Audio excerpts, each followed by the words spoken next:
Halo, perkenalkan nama saya Gabriel Marvel Rondonuwu, dan pada kesempatan saat ini saya akan mempresentasikan mengenai materi pengembangan program pendidikan kesehatan klien. Dengan mata kuliah pendidikan dan promosi kesehatan, dosen pengampu yaitu Nurse Fania Tampilang, SKEP MKes. Yang pertama terdapat identifikasi kebutuhan belajar klien.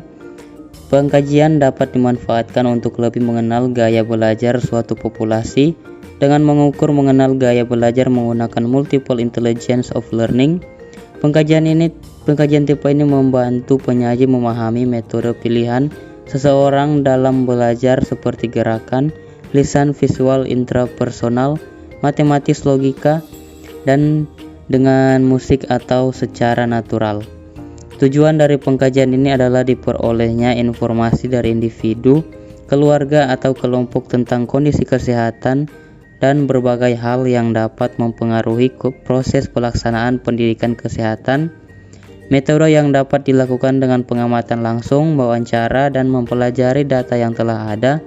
Setelah itu, aspek yang dikaji adalah riwayat keperawatan, faktor budaya, faktor ekonomi, dan gaya belajar. Tujuan pendidikan. Segala aktivitas promosi kesehatan memiliki tujuan memberikan informasi bagi masyarakat terkait segala hal yang bertujuan pada peningkatan kualitas kesehatan, baik itu kesehatan individu maupun masyarakat. Tujuan promosi kesehatan yang utama adalah memberikan informasi yang pada tingkatan lebih lanjut dapat memicu kesadaran masyarakat mengenai program atau gerakan yang telah dicanangkan oleh pemerintah. Prinsip, metode, teknik, dan strategi pendidikan. Prinsip pembelajaran. Prinsip perhatian dan motivasi. Dalam proses pembelajaran, perhatian memiliki peranan yang sangat penting sebagai langkah awal dalam memicu aktivitas-aktivitas belajar. Motivasi berhubungan erat dengan minat. Siswa yang memiliki minat lebih tinggi pada suatu mata pelajaran cenderung lebih memiliki perhatian yang lebih terhadap mata pelajaran tersebut, akan menimbulkan motivasi yang lebih tinggi dalam belajar. Motivasi dalam belajar merupakan hal yang sangat penting juga dalam pelaksanaan proses pembelajaran. Metode pembelajaran. Johnny menjelaskan bahwa metode adalah cara yang digunakan guru dalam membelajarkan siswa.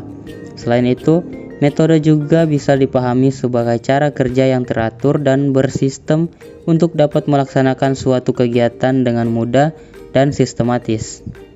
Metode pendidikan kesehatan pada hakikatnya adalah suatu kegiatan atau usaha untuk menyampaikan pesan kesehatan kepada masyarakat, kelompok. Teknik pembelajaran. Teknik pembelajaran adalah cara yang dilakukan seseorang dalam rangka mengimplementasikan suatu metode secara spesifik. Strategi pembelajaran.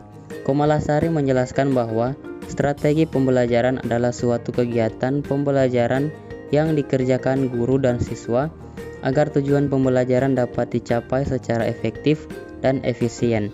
Sedangkan Dimyati dan Suetjono mengemukakan bahwa strategi dalam pembelajaran adalah kegiatan guru untuk memikirkan dan mengupayakan terjadinya konsistensi antara aspek-aspek dari komponen pembentukan sistem pembelajaran.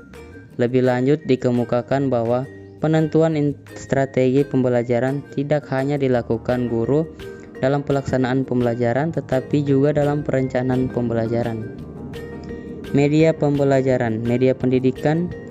Media atau alat peraga dalam promosi kesehatan dapat diartikan sebagai alat bantu untuk promosi kesehatan yang dapat dilihat, didengar, diraba, dirasa, atau dicium untuk memperlancar komunikasi dan penyebaran luas informasi. Kegunaan biasanya alat peraga digunakan secara kombinasi, misalnya menggunakan papan tulis dengan foto dan sebagainya. Tetapi dalam menggunakan alat peraga baik secara kombinasi maupun tunggal, ada dua hal yang harus diperhatikan, yaitu alat peraga harus mudah dimengerti oleh masyarakat. Ide atau gagasan yang terkandung di dalamnya harus dapat diterima oleh sasaran alat peraga yang digunakan secara baik, memberikan keuntungan-keuntungan seperti dapat menghindari salah pengertian pemahaman atau salah tafsir. Dengan contoh yang telah disebutkan pada bagian atas, dapat dilihat bahwa salah tafsir atau salah pengertian tentang bentuk pelangsengan dapat dihindari. Dapat memperjelas apa yang diterangkan dan dapat lebih mudah ditangkap. Apa yang diterangkan yang akan lebih lama diingat, terutama hal-hal yang menggesakan.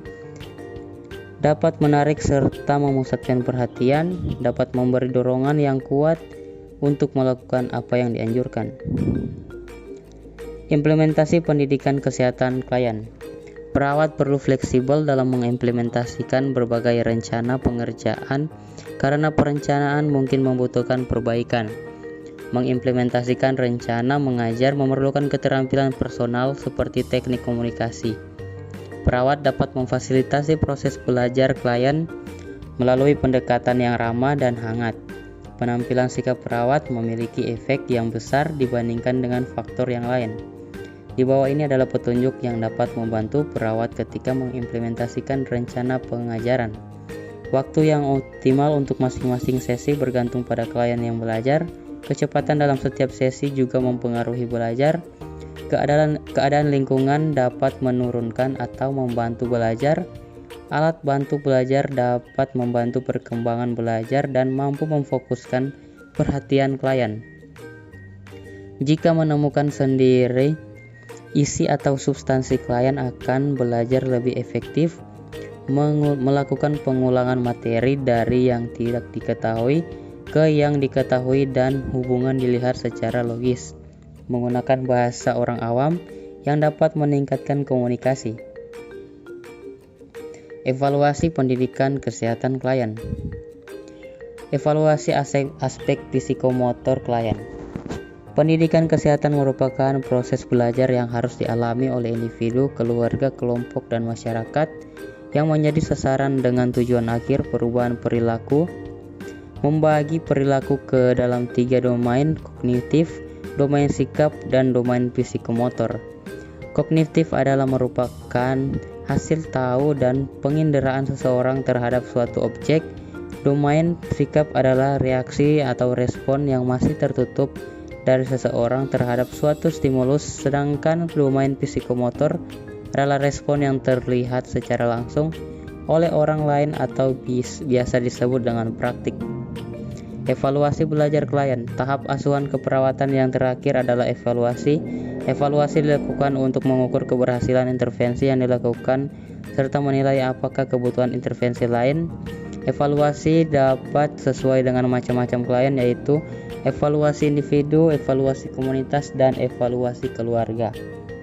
Sekian yang dapat saya sampaikan dan terima kasih.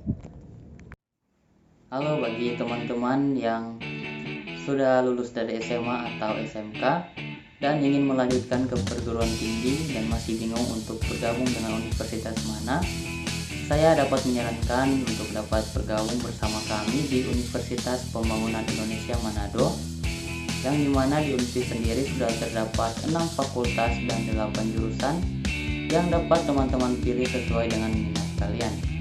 Jadi tunggu apa lagi? Ayo daftarkan diri kalian dan bergabung bersama kami di Universitas Pembangunan Indonesia Manado.